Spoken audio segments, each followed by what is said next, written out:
But oftentimes what you can end up with is just, let's just kind of use whatever we have lying around. So let's just try to copy somebody that had more resources.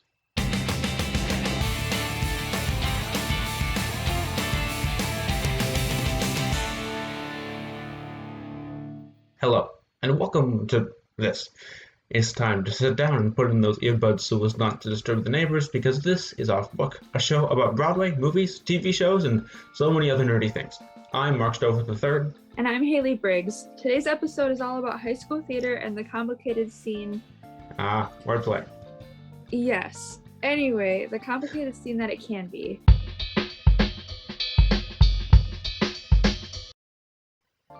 High school theater, including a lot of shows that I've been in, has the tendency to become either just a low-budget version of the Broadway show, or one that doesn't seem to be fully complete. But why is that? Big factor, at least for us, was budget. Yeah. I think that what I've noticed is that Broadway shows are often, they have a budget in mind, and then they use that budget to create a show. Whereas high school theater, and even community theater to an extent, they have the technical limitations of the show, and then it's trying to work backwards to figure out how they can do all that in their budget, which is undoubtedly less than the original production had to do that. So it's trying to figure out, how do we do everything that costs this much money with less money? Exactly. Like, comparing our show to a different school, we were definitely always the lesser, which, because it came down to school funding. We never got like a ton of school funding like other schools did. Like, they raised more money and all that jazz. We more often than not had to borrow the set pieces from them to put on our productions. Yeah. I also think there's something to be said about the fact that there's just more limited resources. Money for sure, but even, when it comes to costumes or even the actors, you're not pulling from a bunch of different places. It's kind of, what do we have available? Let's try to figure out how we can use this, instead of being able to create costumes and stuff, generally. I was going to say, we had to bring in a lot of our own stuff for costumes. Yeah. And we had to, had 10-year-old makeup to use. If you didn't go out by your own. And I think it even becomes more complicated when you're doing a show that doesn't have a wardrobe that you have. Because, if it's a show where the cast members have clothes that look like the costumes, then you have at least part of what you need. But if you're doing anything that's set in the past or the future or any weird place other than suburban USA, unless that's not where your production is, being put on. Because if you're putting something on in England and set in England, that would be different. But what was my point? Basically, costumes are hard if you don't have the costumes. I was going to say, for Grease, I know you weren't there, but that was my junior year show. We had to, that was like costume department all the way, because obviously I don't have just like a petticoat laying around somewhere. What? You don't just have like a giant costume warehouse in your backyard? I mean, that'd be cool, but no. Yeah, it definitely seems like they have less of an idea of how to do everything just because they have less stuff. So it becomes a question of, how do we make something out of the not things that we have that we need? That doesn't make any sense. I don't care. But like High School Musical, I think almost all of us brought stuff from home because we were in high school putting on High School Musical. Obviously, we're going to have stuff laying around that we wear on the daily basis. Yeah. I do think the issue with that, though, is that, with High School Musical, the school there is East High, and we didn't go to an East High, so we had costumes that said the names of our actual school instead of the school that we were supposed to be at. So you occasionally get these things where it's like, all right, it mostly makes sense, except for like this one detail where, why are they all wearing hoodies from other schools? That doesn't make any sense. I think it was more so the idea that we had the same mascot.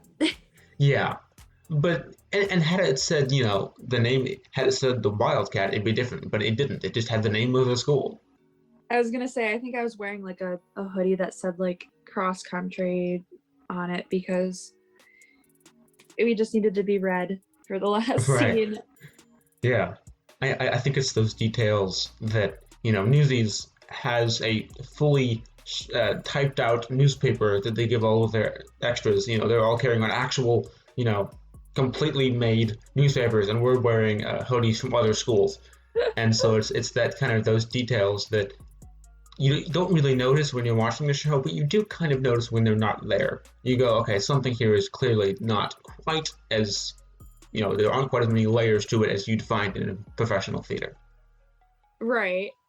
And it's like, but we do try our best, which is what I appreciated. Oh, yeah. Is that we always tried to figure out a way to make it look good.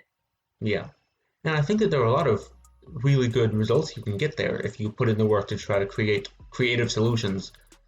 But I think that oftentimes what you can end up with is people that don't put in that work to try to create something original. And it's just, let's just kind of use whatever we have lying around because it's too much work to come up with something that we can do with our actual resources. So let's just try to copy somebody that had more resources.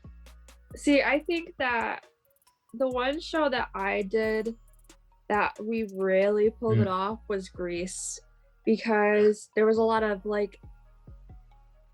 it was a lot of set building, but it was also we did a lot of our own stuff. So we created the scenes how we could, because it was easy to manipulate those scenes. And so it was super easy to do that. And it turned out really good. It was a sold out show. I think it also depends how popular of a show you're doing. So if we took High School Musical versus what was the play we did my senior year? Is It Wonderful Life? Yes. It was a very drastic audience difference. So a lot of older people came to see the first one, but a lot of younger people came to see the musical. Right. And the musical always tends to be more popular, but yeah, I think it depends on what kind of show you do. I think it largely depends on the kind of show, the material of the show, the setting and stuff. And it also just comes down to how creative can you get with the stuff that you have to try to make something that doesn't just seem like it's copying something that had a huge budget. Exactly, because it's we're not Broadway, obviously. Oh no, it's literally a high school production. What are you going to do about it? Right. But I don't know. I think most of ours turned out good. Yeah. I agree. Some of them were not working. Okay, so my freshman year, we were supposed to do Joseph and the Technicolor Dreamcoat. That is obviously, if you don't know, it's a very male-heavy show. And I wasn't involved in this, by the way. This is just secondhand of what I heard until I actually auditioned. And so from our theater department that Mark and I are in, we did not have a lot of males. Right. It was mainly a female-dominated department, which is whatever. So we didn't have enough people to do the production, and so they were just going to cancel the whole, they weren't going to do a spring musical that year. And because the directors that they hired basically gave up and were like, okay, we're not doing it, bye, we're leaving. And so they quit. And so thankfully our theater teacher, head of the Performing Arts Center, the choir teacher at the time, and another vocal coach decided to put on a show very last minute. We had a month and a half to work on it, I think. And typically we start musicals in January and they perform in April, but we started in March and had to perform in April. I wasn't even in it, and I'm very stressed out just hearing this. Well, and so I decided, because it wasn't even auditions, it was basically show up and you're in, because working is such a cast, it's such a huge cast. Right. And so it was a very last minute production, but we pulled it off, kind of, sort of. But it was what it was for a month and a half production. That's fair. Yeah. So obviously planning needs to go into it, but they did what they could. Yeah. And now a word from our sponsor. Today's episode is sponsored by Until the End of Yesterday, the brand new musical by legendary writer Stephen Sondheim. These musicals, though, won't be performed on Broadway, allowing your high school production to become the standard for the show. Therefore, you can't let down anyone's expectations, because they won't have any. That is unlikely to happen. Yeah, I guess. So if that's not an option, what can schools do to make a production that doesn't feel like a copy of the original? Personally, what I did was like if we had creative freedom, if it wasn't well known, so like obviously Grease, there's good luck trying to do your own thing with that. But like Legally Blonde, it's easier for an ensemble to do their own thing rather than if you're an actual role. Like I was never really an actual role in any of the musicals. I guess I just couldn't stand my wonderful, beautiful voice. But it was more easier to become your own character when you're an ensemble person because they're not focused on you. They kind of just, the directors are just like, okay, here's what you're doing during this scene and make it your own thing. Right. And so like with High School Musical, Mark and I were in the same like, clique is what they called it. So there was the jocks, the like geeks, the skaters, and the theater kids. For some reason the theater kids never were in any like actual importance, which was really weird, but which is the most ironic thing to ever exist. So we always had to come up with doing our own thing, except for like our one song that we had, which was like the worst song in the entire for sure production. I believe in dreaming, shooting for the stars. Baby, to be number one, you've got to raise the bar. A kicking and a scratching, grinding out my best. Anything it takes to climb the ladder of success. Next! Because they never ever made us rehearse it because they were always focused on everything else, but with the headshots. Oh dear. But like we had to like have our headshots, so we had to send in pictures, and they printed out like headshots for us to use that we had to use while we were singing. It was it was the worst. It was supposed to be like a chorus line, but it wasn't at all. It wasn't, like, because some of us were mic'd, some of us weren't, and so like all you could hear were the mic'd people, because the mic people, I love them to death, but they did not know not to be super loud if they were mic'd. Right. So, because if you're next to a person, so let's say Mark is mic'd and I'm not, and we're both singing, Mark needs to be quieter than I am because he's already mic'd, so he doesn't need to project. Right. And so like our sound levels and the like harmonies were all over the place. But so it was, but we got to be our own character during that, which was super nice. And another scene was we had to like act out an animal, which was the most awkward theater scene I've ever done. It was terrible. But we got to be our own person during that. So it's kind of a trade-off. Like having that creativity definitely sets it out from how like a Broadway ensemble person did it. Yeah. I do agree that it's harder when you're playing a character that's already been established. I mean, the next musical that the school's doing is Mary Poppins, and you know, as soon as you say Mary Poppins, you're probably thinking of Julie Andrews and Dick Van Dyke and all the original members of the movie team. The musical isn't as popular as the movie was, but even if you're thinking of the musical, they're all very strong performances. And so the question becomes, if you're playing these characters, how do you not just copy the original, but still create something that is captivating to an audience? How do you not just rip off Dick Van Dyke's bad British accent? How do you actually play Bert?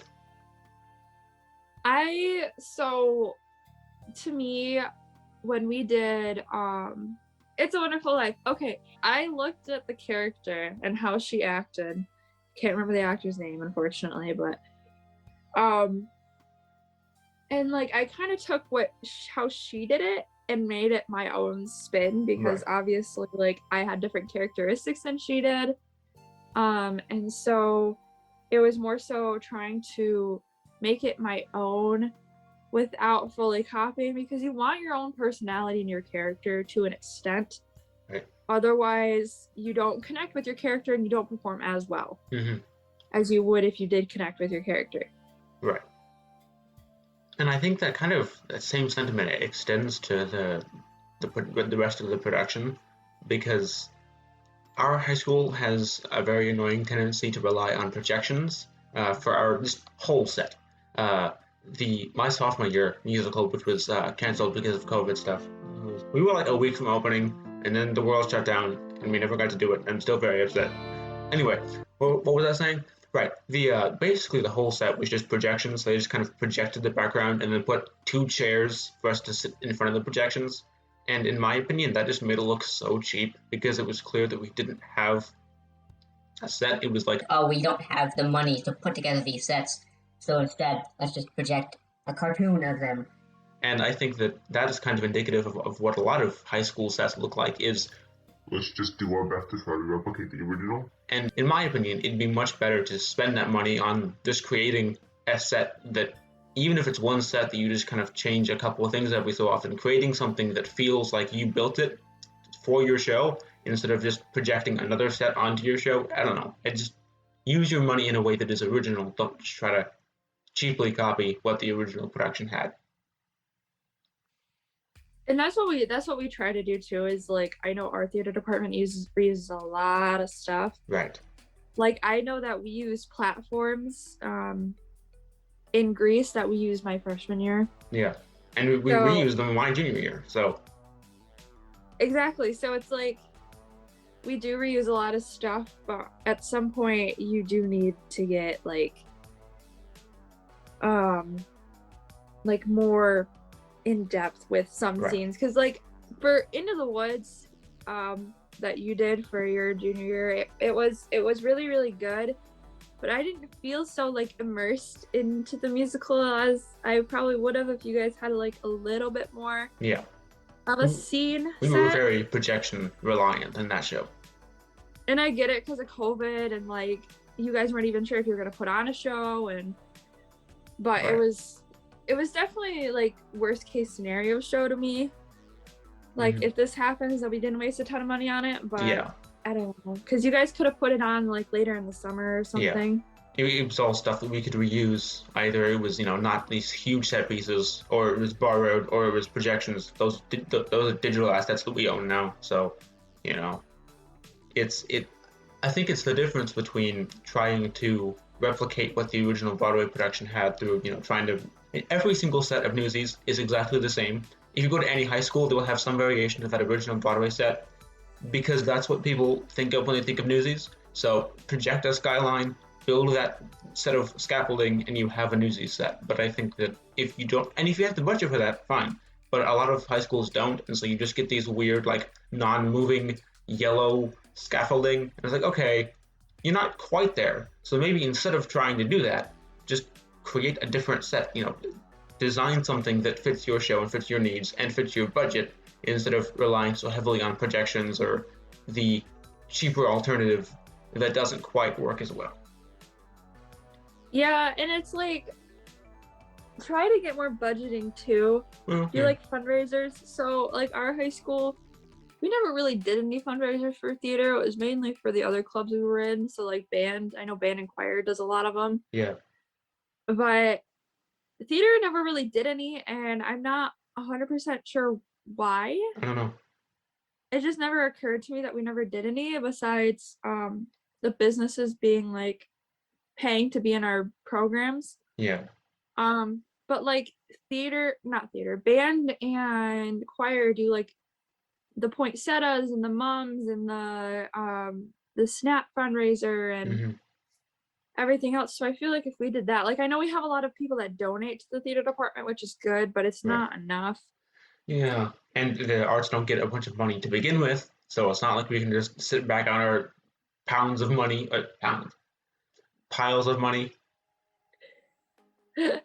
No, we definitely do not. We did not have any. Like, I think my senior year we were struggling to make sure that we had enough money to even put on a show to buy the rights, because that's like the first step is buying the rights, and they're so expensive.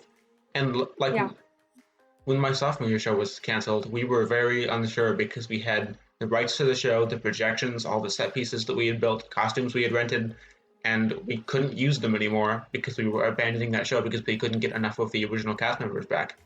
So we were, trying to pay for more rights and buy more projections and more costumes and things, and we still had to make enough money to make up for that, make up for the whole cost of the other show that we're not doing, and make a profit somehow.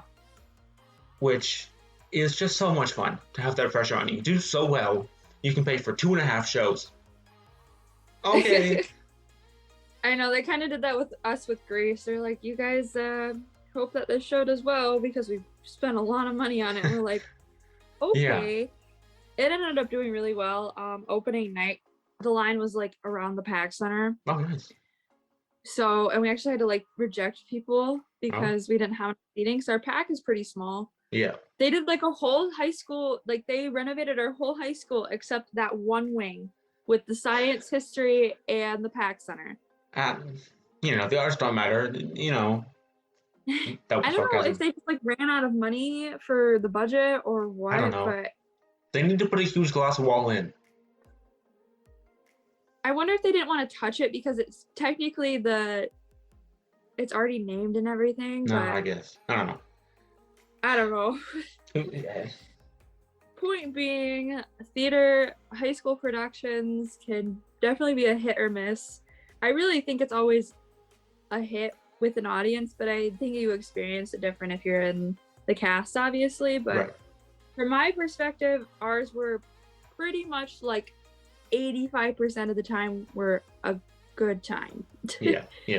You really just need to try to make sure that you know ahead of time what your budget and technical constraints are, and you try to create a show that definitely captures the feel of the original, but doesn't necessarily just try to retread that path if you can't afford to retread that path. So you create something that feels custom to your show, that works with your show, and that allows you to make a profit from your show. Because if you don't do that, then you could make the students next year very, very worried. And plan ahead. Yes. Like, a lot of people, like, they used to start, like, you guys announced your musical a year ahead, basically. Yeah. Which we didn't used to do, so that's a new thing. It used to be in, like, November or December that they would announce the musical, have auditions in January, and perform beginning of April. Yeah. End of March, beginning of April. So it's like, now you guys have more time to prepare. Yeah, which is good. Which should always be something. Yes, preparation is key. I was gonna say, you should always prepare for basically anything like that you're doing in life. Like, unlike me, like I'm not packing for college at the moment because I'm procrastinating. You're recording a podcast. Don't procrastinate. That is the official message of the day. Do not procrastinate. Off-book PSA. Number 3 at this point? I think this is the third off-book PSA we've done. 2 of them are about scheduling. And the next one's about procrastination, which is ironic. Always us. And with that, we've now found ourselves at the reverse beginning, so it's time to wrap this up.